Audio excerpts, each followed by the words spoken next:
Have you ever reached a moment where your heart whispers, "I can't do this anymore"?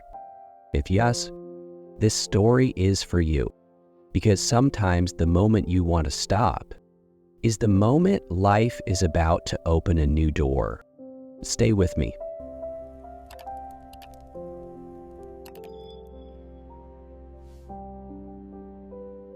In a small village in northern India, surrounded by mustard fields and dusty roads, lived a 22-year-old young man named Arav. Arav was different. Not loud, not fast, not the type of boy who wanted attention. He loved silence. He loved working alone. He loved the gentle sound of wood breaking under his carving knife. Ever since he was a child, he dreamed of becoming a carpenter, not a normal one, but one who could create furniture that felt alive, warm, peaceful. But dreams, even the quiet ones, are never easy. Arav trained for years. He woke up before sunrise. He practiced after sunset. He tried again and again. Yet his chairs were always crooked. His tables always wobbled. His shelves always leaned to one side. People in the workshop whispered, "He works hard but nothing improves. He's too slow. Will never be like the others." Arav kept quiet. He always kept quiet. But inside, the words cut him deeper than knives. 1 month changed everything. The workshop received many orders from a nearby town. All the boys were excited. It was a chance to show their skill, maybe even earn extra money. Arav wanted to help. He wanted to prove he could do something right. He worked all day. He skipped meals. He stayed up late. After a week, he finished 3 small stools. He felt proud. For the first time in a long time, he felt hope. But when the master tested the stools, all 3 broke. All 3, right in front of everyone. The room went silent. Then the whispers came again. Hopeless. Still the same. Why does he even try? Arav stood still. His throat tightened. His eyes burned. Something inside him cracked. Not a piece of wood this time, but something deeper. That evening, Arav walked alone to the edge of the village. The sky was turning orange. The birds were flying home. The world looked calm, but inside him, everything was collapsing. He sat beside the old banyan tree he used to climb as a child. He held his hands in front of him, hands full of scars, hands that tried so hard, hands that failed again and again. "I'm tired," he whispered. "Maybe I am not meant for this. Maybe my dream was a mistake." He looked at the workshop in the distance. The lights were still on. Others were still working. Arav felt small, invisible, replaceable. He closed his eyes and made a decision. "Tomorrow, I will quit." On his way home, Arav passed the tea stall. An old carpenter, traveling through villages, was sitting there drinking chai. His name was Master Rohan. White beard, warrant eyes, a calm presence that felt like early morning sunlight. He noticed Aram's sad face. "You look like someone carrying a heavy load," the old man said. Ray forced a smile. "Yes, but I don't know how to put it down." "Sit," Master Rohan said. "Share your story." Maybe it was the gentle voice. Maybe it was the long day. Maybe Arav simply needed someone to listen. He told everything, all the failures, all the shame, all the doubts. When he finished, he waited for judgment. But Master Rohan simply nodded. Then he said quietly, "Do you see the neem tree behind you?" Arav turned. A tall, strong tree stood behind the stall.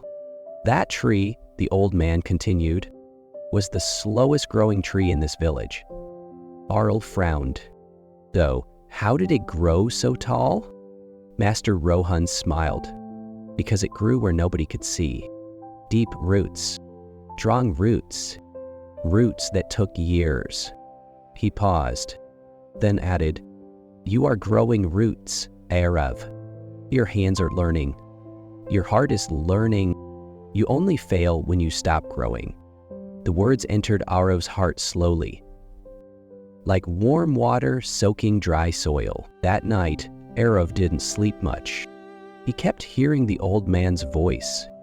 Deep roots, slow growth, don't stop. Before sunrise, he quietly walked to the workshop. No one else was there.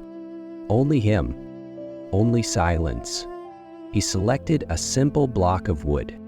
No pressure, no fear, no goal except to learn. He sat down, took a slow breath, and began. He carved slowly, gently, without rushing, without forcing the wood. A strange thing happened. For the first time, he felt peace, not success, not perfection, just peace. Hours passed. The sun rose, and in his hands appeared a small wooden bowl.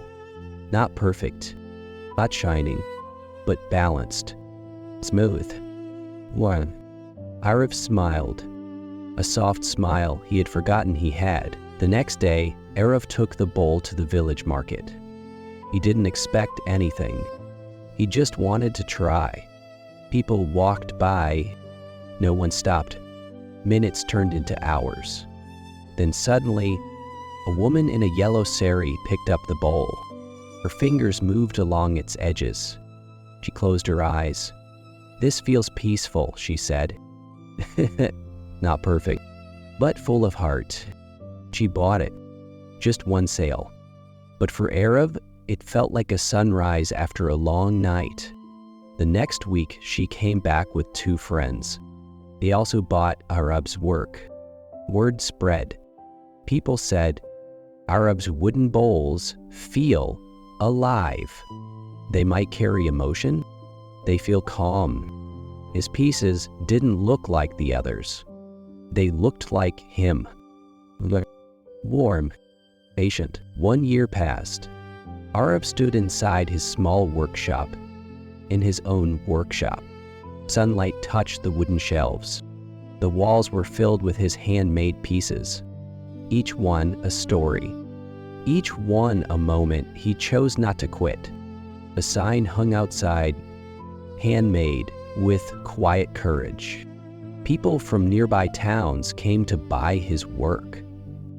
Not because it was perfect, but because it felt honest. Real, human. Arav had changed, but he didn't change suddenly.